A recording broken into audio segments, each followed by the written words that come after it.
Добрый вечер. В прямом эфірі телеканалу АТР програма Прайм. Я її ведучий Айдар Муждабаєв. Дякую вам за те, що ви нас дивитеся, як в Україні і на окупованих територіях тимчасово, так і в усіх країнах світу. І підтримуйте наш канал, підтримуйте Україну. Сьогодні все. Ми завжди говоримо лише про війну з різних сторін. Сьогодні дуже цікавий гість, ніколи у нас ще не був. Це людина, яка розуміється на американській політиці і не лише, і на військових питаннях. Це людина, яка погодилася вийти з нами в ЕТР зі Сполучених Штатів. Прошу, Девід Лонг, американський розвідник і військовий експерт. Мені сказали, що ви, пане Девіде, розмовляєте російською, перейти на російську треба, так? Да. Вибачте, але буду розмовлятися на мову ворога. Я її називаю трофейна мова. Трофейная мова, вот да. Рад вас видеть. Никогда до этого мы не общались, но я знаю многих американцев, которые и в Америке, и здесь находятся, в Киеве. Ну и что сказать, если честно, что больше всего иностранных граждан, погибших, к сожалению, за Украину, это американцы. И вы тоже это знаете прекрасно. Спасибо вам за поддержку. Спасибо всем людям в Америке, которые на стороне Украины. Будь ласка, конечно. Это сам собой разумеется, что это правильно поддерживать Украину. Ну вот об этом сейчас и поговорим. С точки зрения вас, американца, человека, находящегося в Соединенных Штатах сейчас. Я хотел бы начать с такой даты. Сегодня 29 лет со дня подписания Будапештского меморандума, благодаря которому Украина осталась без ядерного щита и практически сразу стала мишенью для российских атак еще до 2014 года. Было множество попыток Украину подмять под себя, заставить подписывать невыгодные договоры, оставить флот черноморский русский там. Ну и в итоге все закончилось оккупацией Крыма, потом войной на Донбассе, а теперь тотальной войной. Да? Вот вы, как человек, как американский человек, как вы оцените, что вы можете сказать по поводу этого Будапештского меморандума и какую он роль сыграл, на ваш взгляд, и имеет ли он еще какое-то значение сейчас для современной политики, для Украины и Запада в этот момент? Я думаю, что значение этого только предупреждающий момент, что нужно смотреть, что после войны какие гарантии безопасности далось, чтобы они были с зубами. То есть, чтобы или Украина поступила в НАТО, или в договор с Единых стран, который обещают защищать Украину в случае нападения. Только так можно в дальнейшем гарантировать безопасность Украины. Дэвид, вот я читаю новости сейчас, буквально ленту «Голос Америки».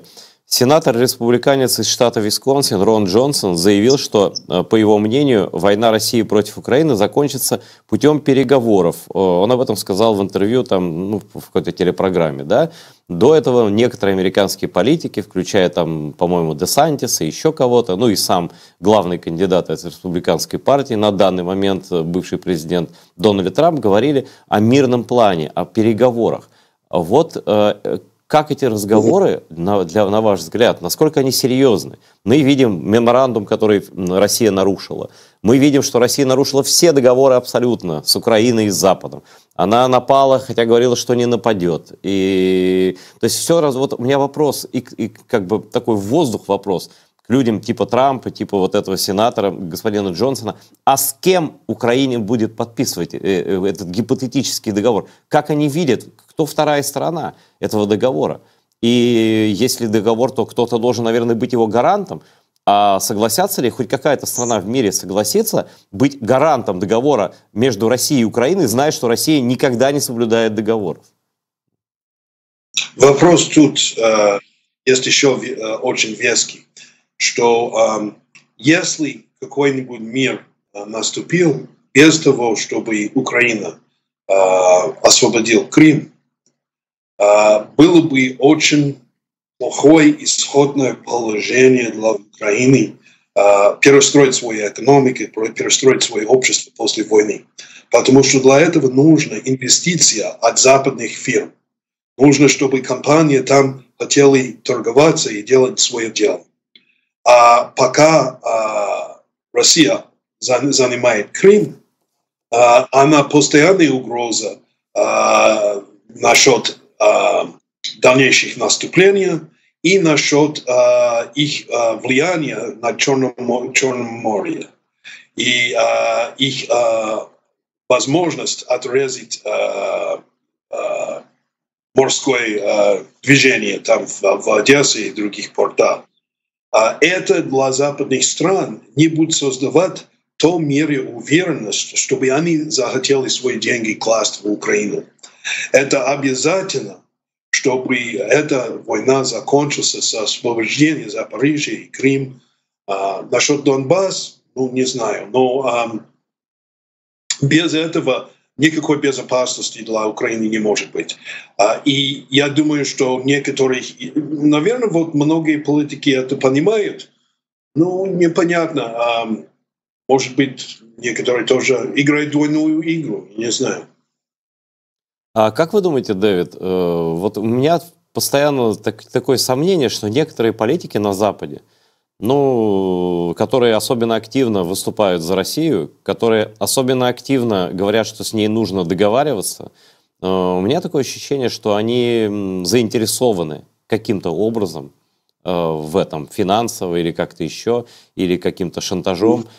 Тем не менее, нет ни одной истории ни в Америке, ни на Западе, чтобы разведка американская или там французская или германская разоблачила хотя бы одного человека из власти, работающего или работавшего на русских. О чем это говорит? Я бы сказал, что было, конечно, очень большое исследование бывшего президента Трампа. Назначили этот special prosecutor Роберт Мюллер и исследовал вопрос, работает ли Трамп на русских. Вот не было доказательства этого. И в это время я думал, что это неправда. Но сейчас, после того, какие политические положения занимает его крыла республиканского партии, я не настолько уверен, как я был тогда. Вот мне тогда казалось, что вот говорилось очень много в новости у нас, вот столько-то людей обвинялись, судятся против них, но когда поглянуть поближе, они судились против этих людей не из-за сотрудничества с Россией, а из-за многочисленных разных причин, которые не имели отношения к главному делу. Поэтому я не сильно верю вот в этом тогда. А сейчас, когда мы видим, что Трамп и его крыла республиканского партии хочет давить на Украину, чтобы они делали какой-нибудь договор с врагом и отдал какой-нибудь землю, я не уверен, что они не в кармане у русских. А я скажу еще, что некоторых журналистов в США, как типа Такер Карлсон, очень следуют русскую линию пропаганды, и они имеют очень большое влияние на американской публики, которая относится именно к этой крыле партии. Я думаю, что очень многие из республиканцев понимают, что это нужно поддерживать Украину для будущего. Самый дорогой это, как сказать, детюрант, я не знаю. Самый главный показатель, что не надо так поступить, самый дорогой из них — это тот, который не получается. Если получается России взять территорию в Украине, будет Китай тоже более смелый смотреть на это, взять Тайвань или других стран. Это очень плохой знак давать всяким диктатурам в мире. И я думаю, что многие из республиканцев это понимают, но они тоже боятся, что будет Такер Карлсон сказать на следующей ночь на его передаче. Я думаю, что есть вот тоже такая ситуация в США. Дэвид, скажите, вот вам изнутри, из Америки видней, а как Трампу и вот этой группе экстремальных его сторонников удалось фактически подчинить себе всю республиканскую партию? Это выглядит фантастикой, но мы видим, что это так. Они это не сделали. Я думаю, что много республиканцев все-таки показали себя сильно на стороне Украины, как типа Линдзи Грэм, который, вы помните, как он посещал Киев и какие слова он давал поддержки. Но дело в том, что для единых вопросов нужна поддержка и той стране, и другой стране. И политики должны, если хотят реализовать определенную цель, договориться между собой вот в одной партии. И вот мы видим, что влияние вот этого крыла давит на других насчет нескольких вещей. Я думаю, что мы видели это вот, когда спикер менялся. Да? Вот тот спикер был более готов поддерживать Украину, чем настоящий спикер. Вот это влияние, вот это крыла внутри республиканского партии как раз.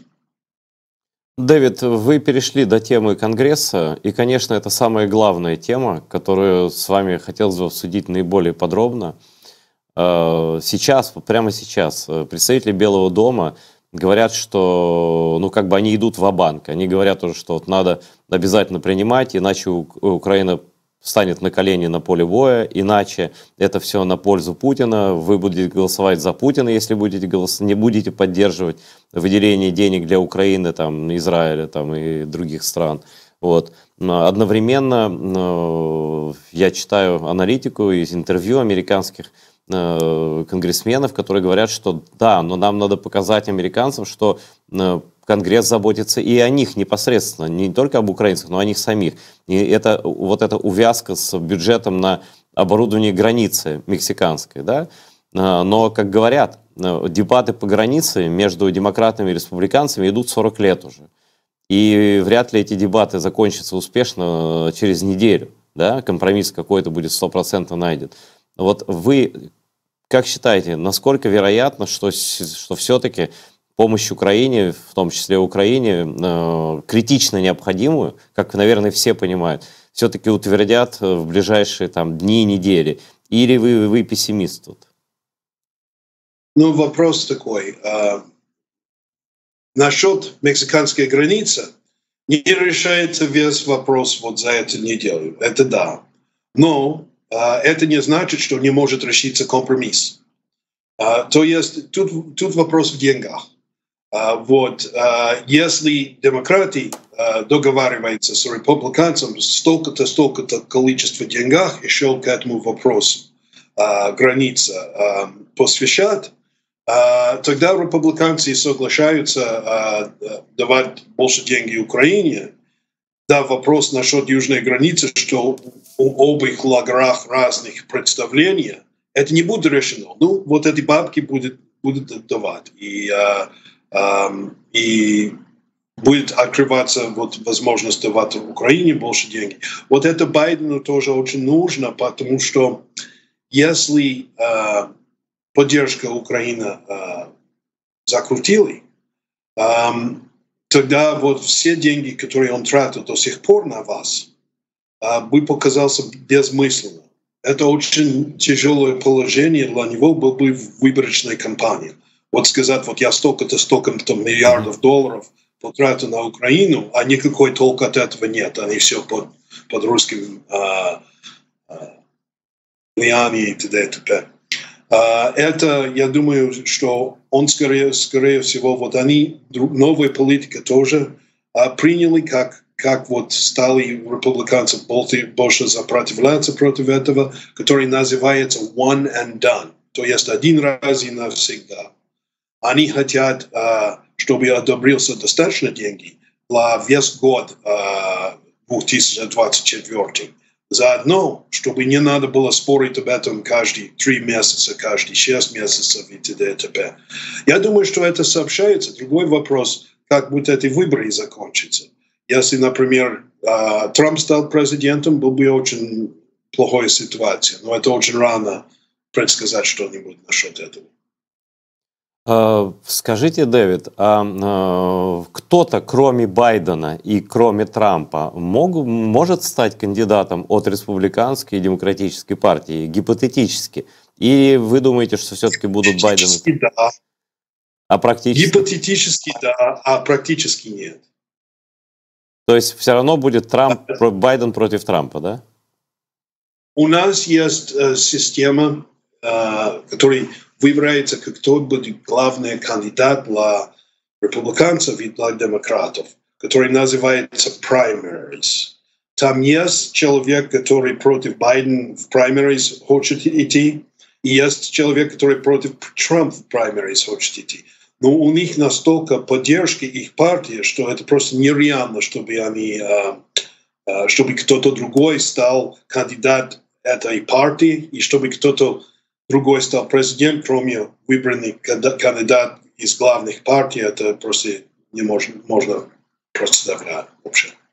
Тогда давайте, Дэвид, предположим, что Байден и Трамп, или Байден один, или Трамп один сходят с дистанции по другим причинам с выборов. Допустим, Байден отказывается просто, говорит, я устал, я не хочу больше быть президентом, да, например.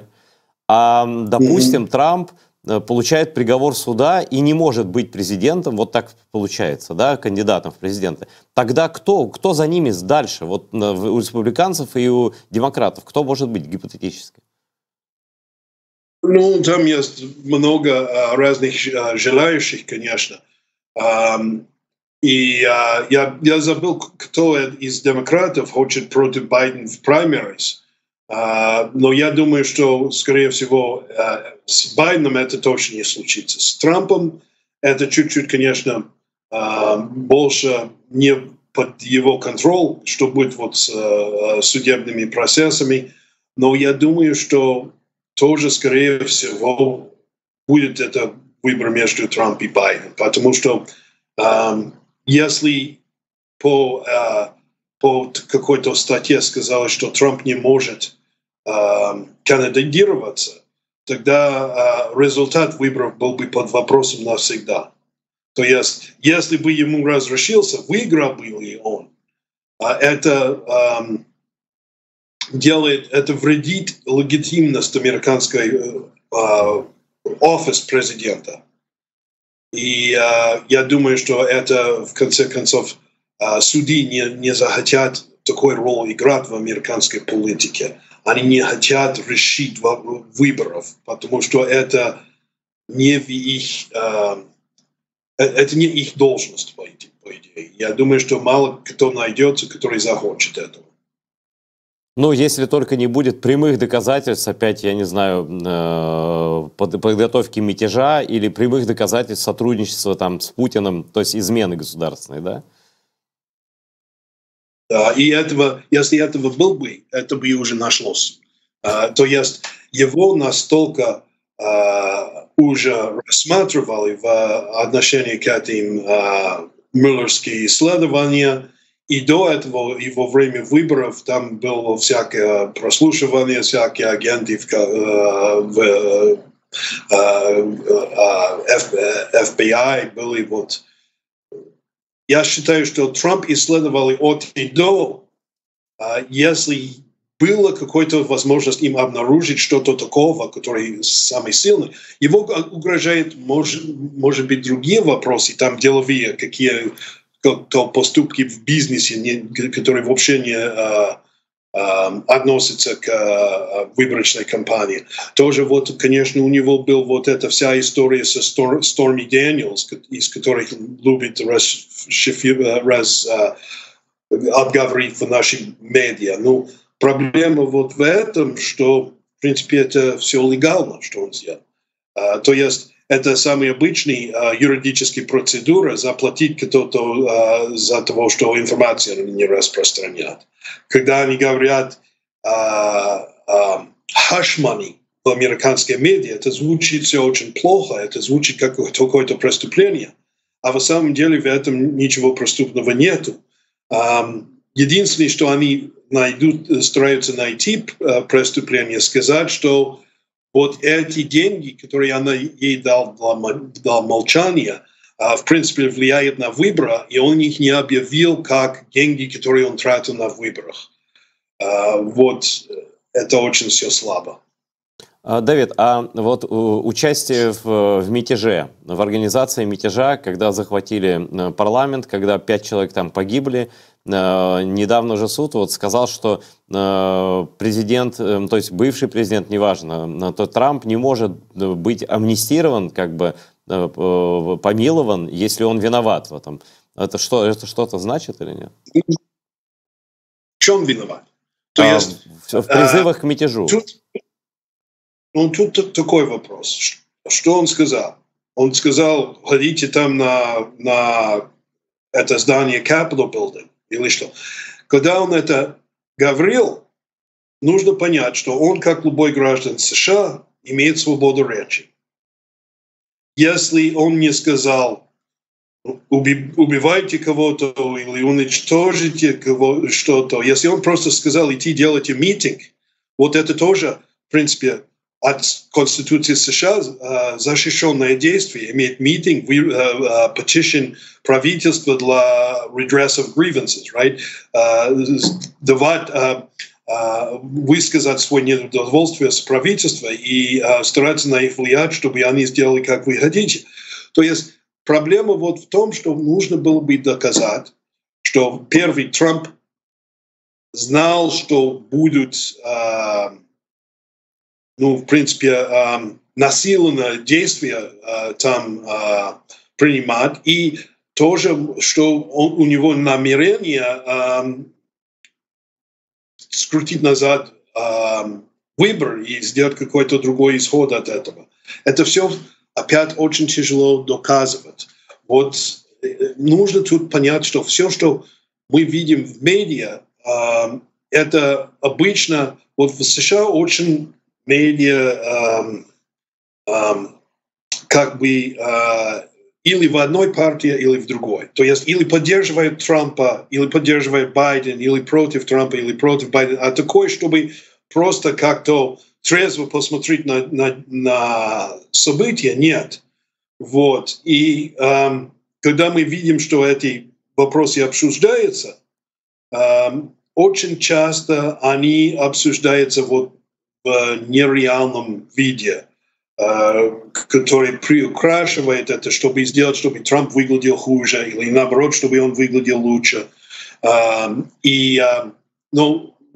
Вообще, как я мог разобраться до сих пор, я думаю, что насчет этих главных вещей, в чем его обвиняют, очень мало из этого можно доказывать. И многие из этого даже и не является преступлением. Не является преступлением сказать идти на митинг. Это его прав как граждан США, как и у вас был бы прав объявлять, давайте там это с транспарентами и там маршируем на улицу. Вот понимаете, это не преступление давать женщине деньги, чтобы не говорили про аферу. Это самая обычная юридическая процедура, хотя, может быть, оставит плохой привкус думать об этом. Вот. Дело вот с юридической точки зрения очень мало за чего можно взяться.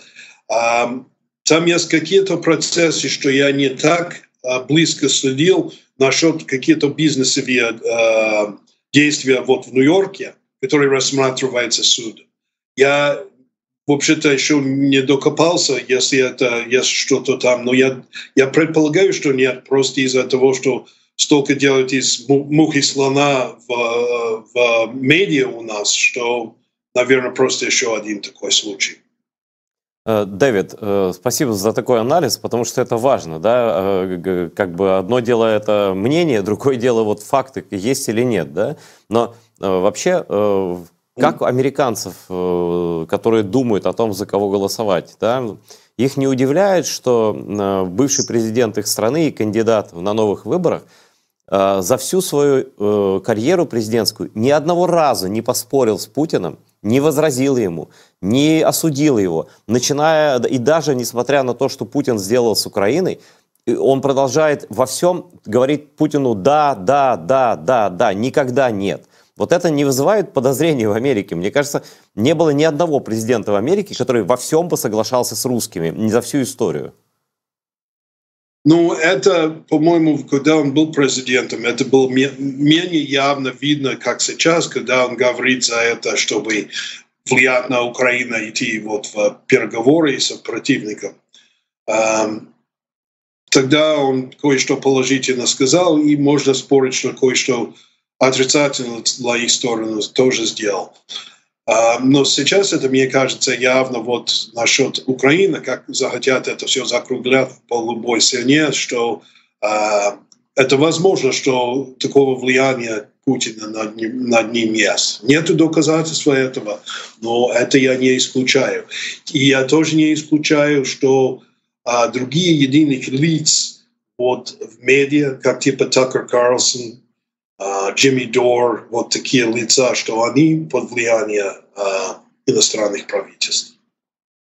Но вы не упомянули главного, наверное, самого медийного персонажа в Америке. Это Илона Маска, хозяина сети X, да, человек, который, ну, просто каждое слово Путина повторяет по несколько раз, да, который поехал в Израиль, но не поехал в Бучу, в Украину не поехал смотреть, что тут происходит. То есть для него с Украиной все ясно. По Украине у него точка зрения Путина на 100%. Вот как бы на 100%, ну все, вот только как Путин сказал, так оно и есть, да? А вот как вы думаете, Дэвид? Вначале так не казалось. Вначале он подарил Украину употребление Старлинка бесплатно, он ясно высказался против наступления русских. Но потом все менялось. И стало со временем ясно, что он думает, что, в принципе, у России и у Украины, в принципе, одинаковые действительно их интерес в Крым. Он думает, что вот просто по случайности Хрущев отдал Крым украинцам, и что это и не русская, и не украинская земля, что, в принципе, правда, это земля крымских татаров. Но дело в том, что Крым, он центральное значение для опасности всего района из-за его положения в Черном море. У Украины не может быть ситуации безопасности без того, что взяли назад Крым. Это ключевая территория для этой войны. Это говорят все американские генералы, генерал Бридлов, генерал Ходжес, все они, Петреас, они все понимают, что для дальнейшей стратегической ситуации главное, кто контролирует Черное море, и кто контролирует Крым, тот контролирует Черное море. Ну, вы уже об этом говорили, это абсолютно правильно, очевидно всем, конечно, военным в первую очередь. Но вот не задают вот таким людям, как Илон Маск, вопросы: Илон, а если ты хотел знать правду, ты поехал в Израиль, но ты хочешь, не хочешь, значит, почему ты не едешь в Украину? Ты просто не хочешь знать правду, не хочешь смотреть на правду, чтобы не обидеть Путина. Вот какая его мотивация тут, вот на ваш взгляд? Я понятия не имею насчет этого. Но я настолько другого мнения, чем господин Маск насчет этого всего. Наверное, потому что я был в Украине. Я как раз был в Украине, когда война началась. Я был в Полтаве. И тяжело было мне выехать. Так что я, наверное, никогда не смогу это увидеть как что-то другое, кроме жестокое вторжение полномасштабной великой державы в мирную страну соседа. Это, конечно, ужас. И что тут говорить? Ну, просто очень странно, да, что в такой свободной стране, как Америка, где есть все медиа, где страна, которая всегда поддерживала демократию против диктатур, находятся такие влиятельные люди и большое количество избирателей, которые поддерживают как раз диктатуру, то есть Путина. Удивительно, конечно. Ну, тут тоже вопрос внутренней политики, вот этой республиканцы и т.д. и т.п. Илон Маск тоже поддерживал Трамп вот в выборах очень. И один из его главных причин купить Твиттер, это был, что в Твиттере был, в принципе, несправедливая цензура во время выборов. Именно вот был вот рассказ вот такой про Хантер Байден и его там связи с Украиной и т.д. и т.п. И нашлось вот этот лаптоп, и сказали все, что это фальшивые новости, и что это нельзя распространять, и вот это все блокировалось на Твиттере. От этого это Джек, который тогда был глава Твиттера, это все запретил. И это был один из главных причин, что Илон Маск купил Твиттер, потому что он считал, что эта цензура влияла против Трампа в несправедливом образе во время выборочной кампании. Так что нужно тоже понять, что Илон Маск выходит тоже из этого болота американского политика, и это тоже на него влияет. Может быть, тоже Дэвид... он разговаривает по телефону, как я слышал. Да, а может быть, Дэвид, просто Маск по своей инициативе или по просьбе Путина, с которым он разговаривает, купил Твиттер, чтобы Трамп снова стал президентом? Не кажется так? Возможно, возможно. Это очень интересный вопрос. Вот у нас эта Конституция, конечно, гарантирует свободу речи, а когда докажешься, эта свобода речи значит, что правительство нельзя мешать в распространении или публиковании мыслей. А это не значит, что частные компании, как типа Facebook, Twitter, Instagram и т.д. и т.п. не могут вмешиваться. Но таких властных инстанций не было раньше. Вот. И, в принципе, там законодательство еще не догонял к этому вопросу, как должны вести себя такие частные компании во время выборочной кампании. Там были проблемы в этом в прошлом выборе, и я думаю, что пока нету какого-то законного базиса для этого, мы видим еще проблемы вот в дальнейшем. Дэвид, спасибо, что об этом сказали, потому что еще после тех выборов, когда Трамп победил, я подумал и говорил об этом, но, правда, не по-английски, что в Америке удивительное дело. То есть там все медиа подпадают под первую поправку, они ее должны соблюдать как-то, и это их первая поправка, да? А в социальных медиа вообще никакой свободы слова никто не гарантирует.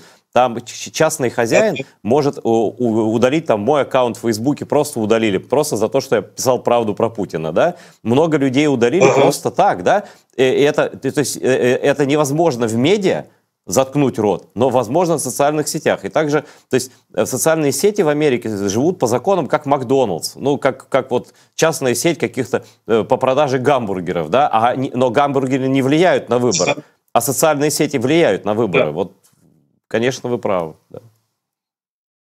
Да, это большое дело. Это нужно еще решиться не только в США, а, наверное, в весь мир. Мы просто еще с этой технологией не справились полностью, я так думаю. Но я просто в 2016 году наблюдал, как русские, а я долго работал в России, очень долго, и я наблюдал, как они радостно хвалились друг перед другом, что они обеспечили победу Трампа. Вот с помощью манипуляций в социальных сетях, с помощью вот этих фабрик троллей. И там даже было исследование, сколько они денег на это потратили, чтобы просто вот приехать, запустить в тех вот штатах, которые swing states, да, запустить там конкретные какие-то для их жителей месседжи и много раз их повторять, да, чтобы убедить их голосовать за Трампа. Это вот я читал такие исследования даже у русских. Ну и нам надо быть особенно внимательны сейчас, потому что это понятно, что стратегия и теория победы, которые у Путина, это совсем зависит от исхода американских выборов, и что он признался, что влиял на прошлых выборах. И это уже давно известно, что влиял. Просто насколько влиял и как влиял. Я думаю, что дальнейшее вмешательство в это выборах в принципе гарантировано. Потому что он только ждет, чтобы переждать до новой администрации и, может быть, чтобы поддержка Украины сорвался. Я думаю, что он не прав в этом. Нужно понять, что и без поддержки такого широкого, как Украина получил до сих пор, очень мало таких попыток занимать страну, которой местное население не хочет тебя. Очень часто это даже когда очень большой противовес военная сила и техника, очень редко они успешны. Подумай про опыт Советского Союза в Афганистане, или США в Вьетнаме, или французов в Алгерии. Там много численных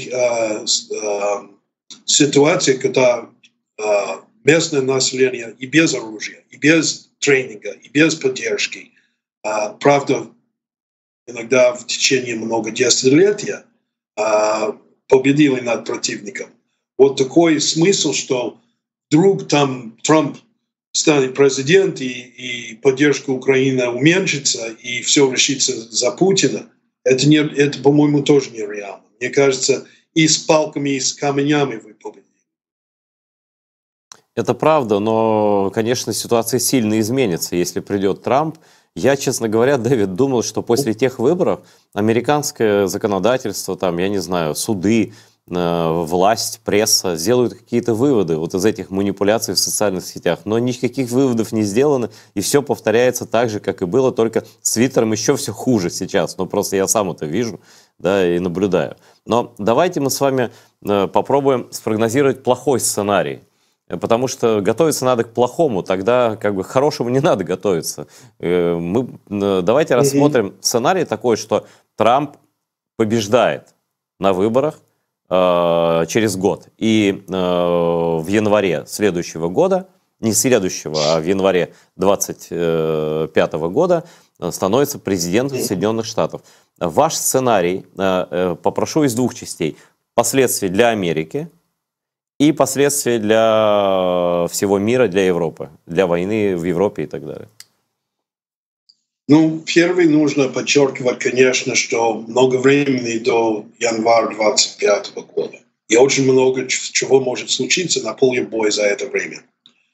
Это первый. И как сообщаются вот эти деньги от Конгресса, будет тоже поддержка уже на все 100 для этого промежуток времени до конца выборов, до января 2025 года.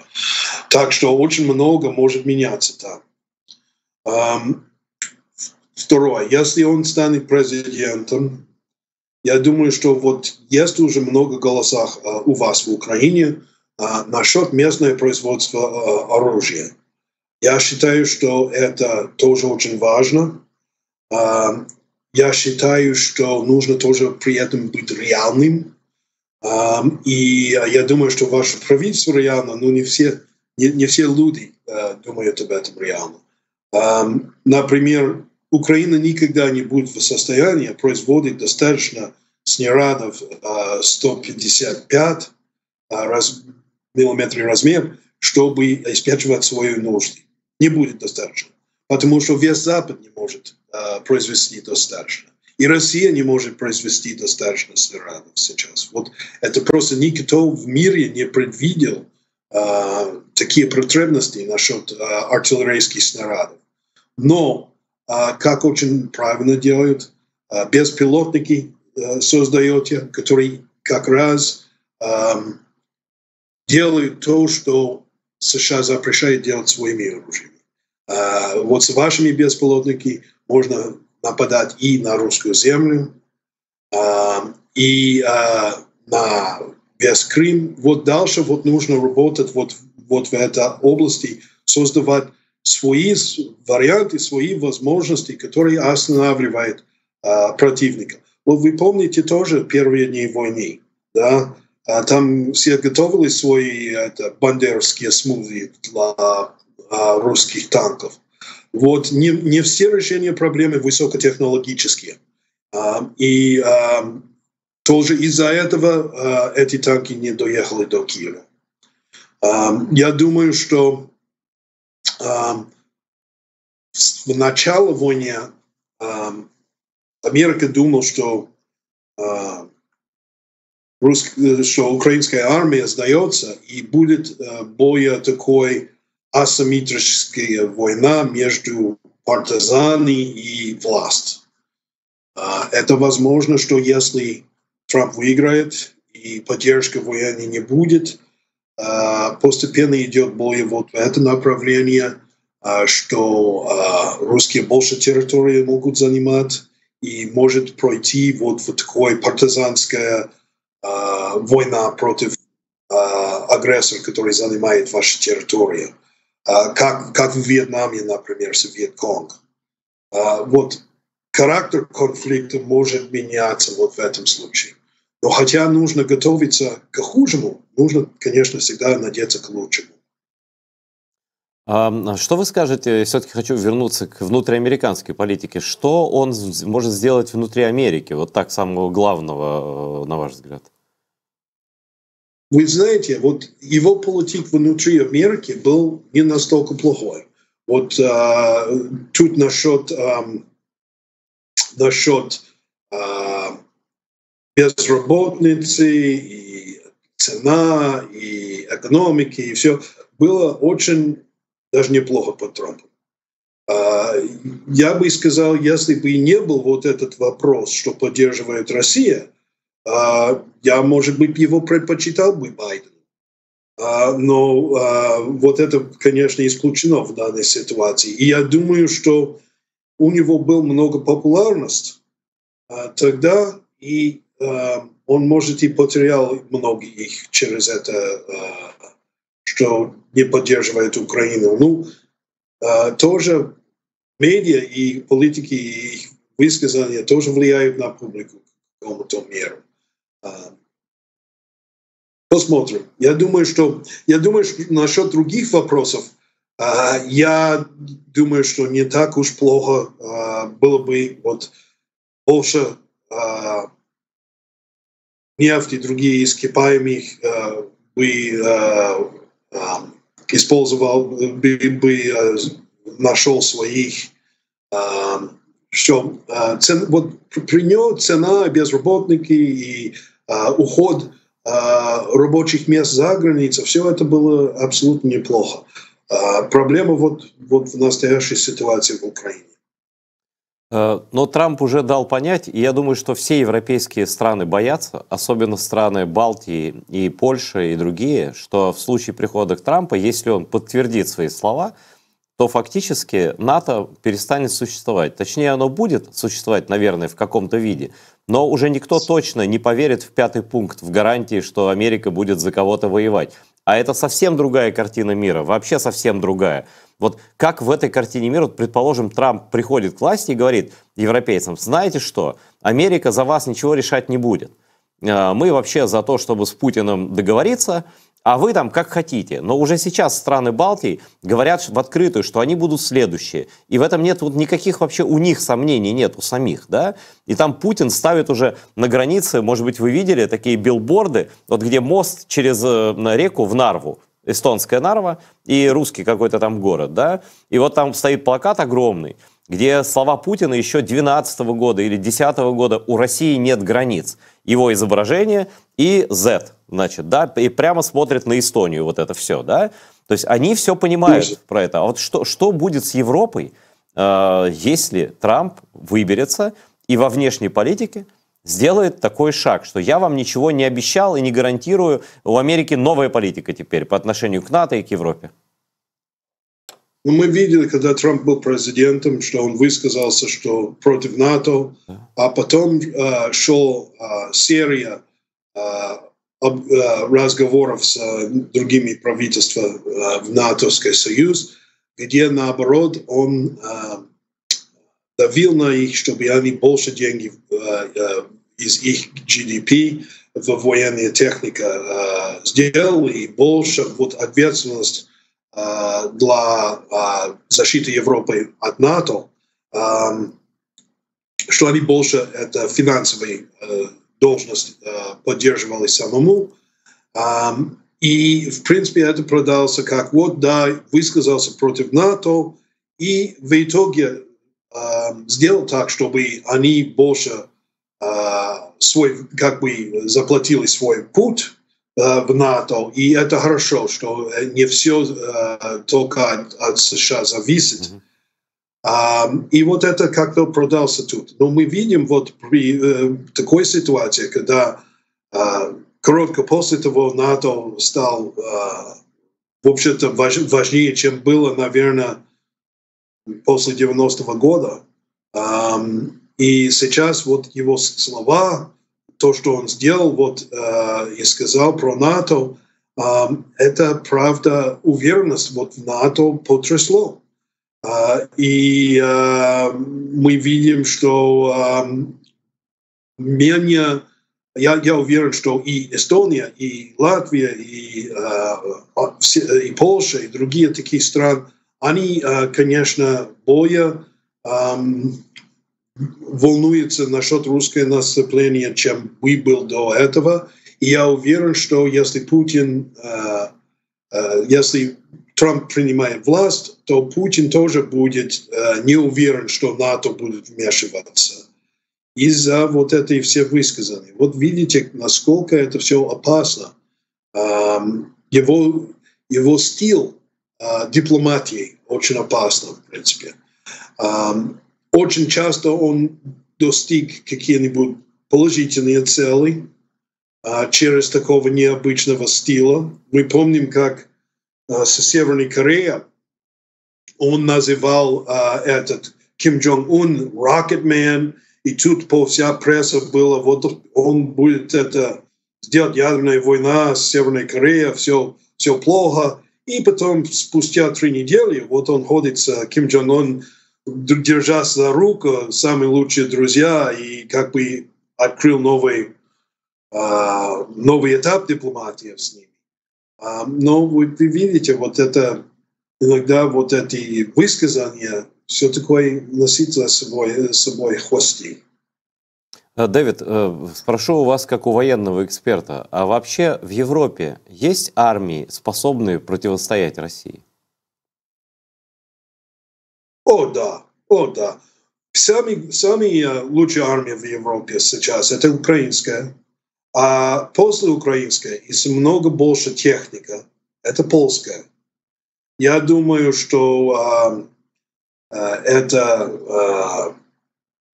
вот Путин не справится и не с Украиной, и тем больше не справится с НАТО, и не справится с одной Польшей. Вот мы видели, что его возможности вот насчет употребления нормальных оружий, не ядерных, а нормальных оружий, у него все способности его армии намного более ограничены, чем кто-либо думал. И я думаю, что когда мы смотрели очень по отрицательной стороне, что может все плохого случиться. А давайте еще про одну вещь поговорим. И это что случится внутри России. Вот это намного менее ясно, чем что случится внутри США из-за того, что закрытое общество, там нету свободы речи, там нету столько свободной информации, как про США. Но, тем не менее, мы знаем, что из Афганистана ушли советские войска после много менее потерь, чем имеют сейчас. Вот один момент был когда общественное мнение повернулся против Путина. И это был момент объявления частичной мобилизации, когда не знали точно, как это все будет выглядеть. Вот россиян, они поддерживают войну, пока это к ним не прикоснулся. А это все больше и больше будет прикоснуться. Вот вот сейчас шла скрытая мобилизация, вот сейчас тоже ситуация, что некоторых солдатов вернулись с войны, и их изолировать на соцсетки, потому что не хотят, чтобы они сказали другим россиян, что в самом деле тут творится.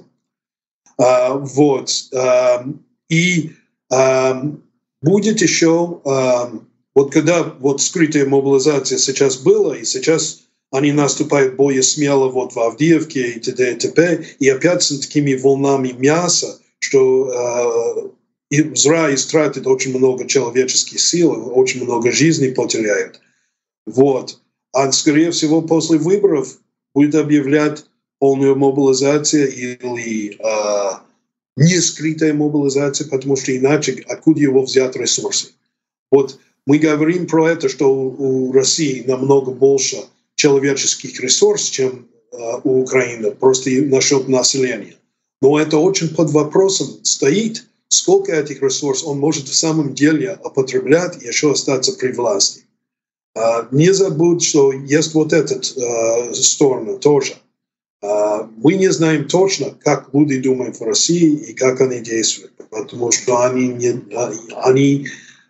не разрешается нам сказать.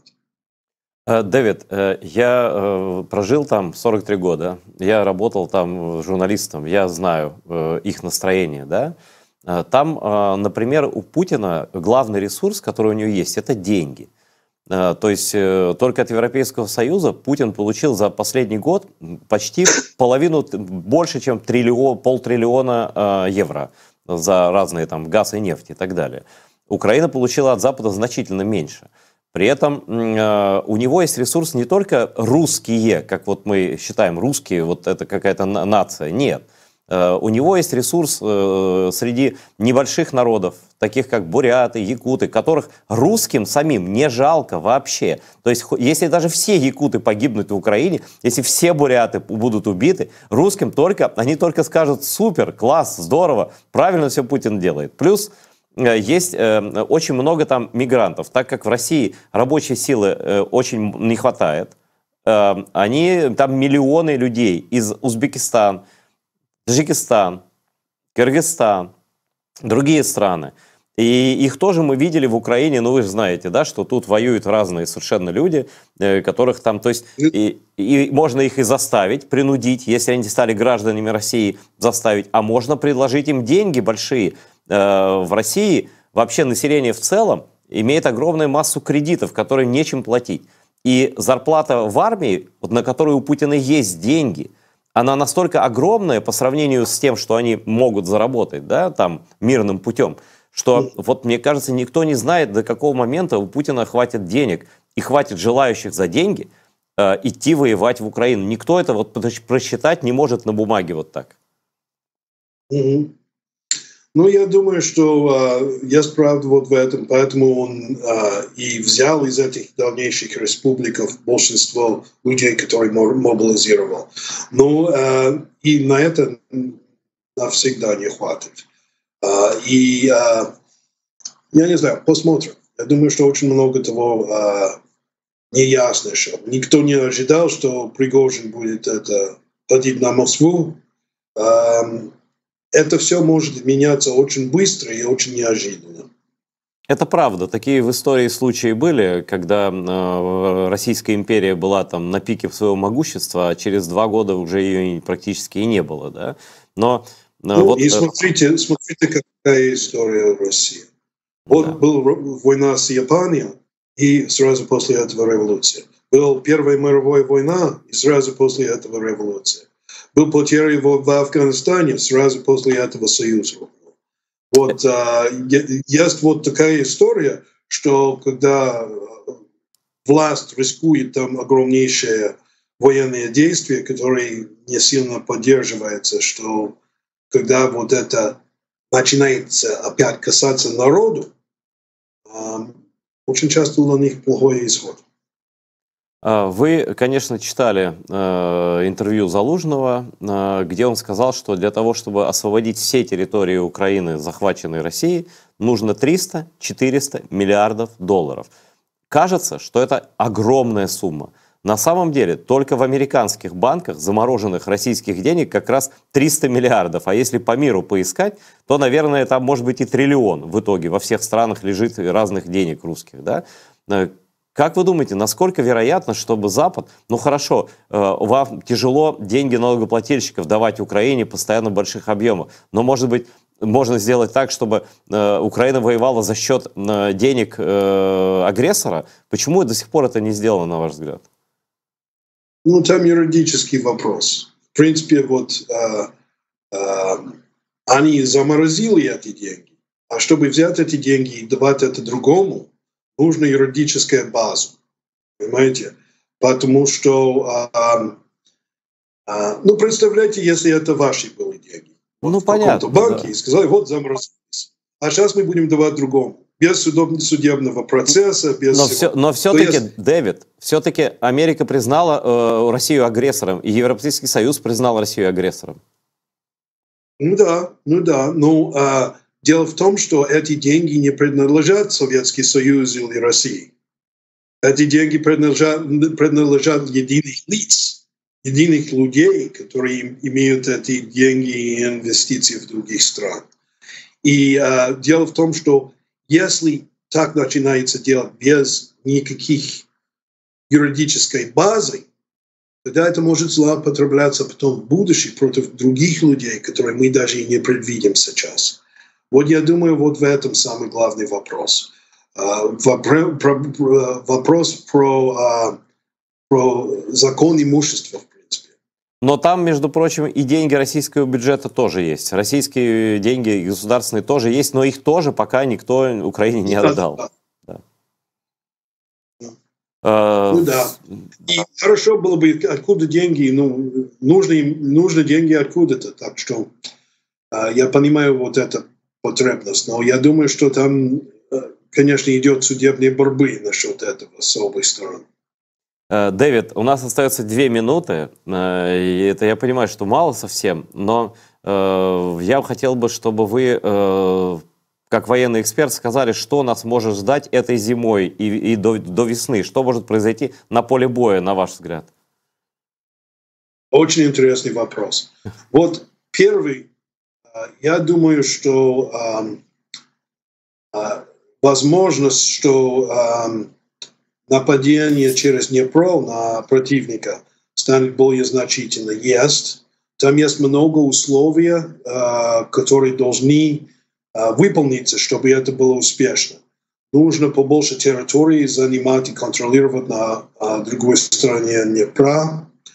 И нужно контролировать воздух. И нужно контролировать воздух над этим районом достаточно, чтобы можно было понтоновые мосты ставить, и снабжение, и танки перенести на другой берег, и чтобы они сдержались. Вот вы помните, как мы сделали против них, когда они занимали правое побережье. Мы бомбили Антоновский мост, бомбили другие мосты и отрезали их от снабжения. То же самое грозит наших на левобережье, если мы не будем создает сначала правильные условия. Но один факт, о котором мало говорится, что у вас очень много там морской пехоты находится вот в Херсонской области, что очень много техники для таких операций купился уже давно, уже 2 года тому назад. Планы такие есть. Даже вопрос такой, что, может быть, это не случился из-за того, что вот когда нападали в Работине, план был такой, чтобы они взяли войска из Херсона, противника, и ставили чтобы противодействовать вот это контрнаступление, а противник это не сделал достаточно быстро. А может быть, это дольше был бы. Вот это один вещь. Второй, я думаю, что мы будем видеть больше и больше мобилизации от противника, больше и больше безумно истрачивания их солдат в местных волнах. Мы будем видеть, что у них потери очень многие. И мы не знаем, какие могут быть следствия от этого. И третье, я думаю, что мы увидим дальнейшее нападение на гражданскую инфраструктуру и энергетическую инфраструктуру Украины. Но я думаю, что Украина лучше подготовлена для этого, чем был в прошлом году. И дай Бог, чтобы все было хорошо у вас. Я очень страдал для вас. Дай у меня Бог. много друзей в Украине. Дуже дякую, Девіде. Вони мені писали. Дякую вам за підтримку. Дякую вам за підтримку кримських татар, за підтримку України. Дякую за дуже цікаву розмову. До нових зустрічей.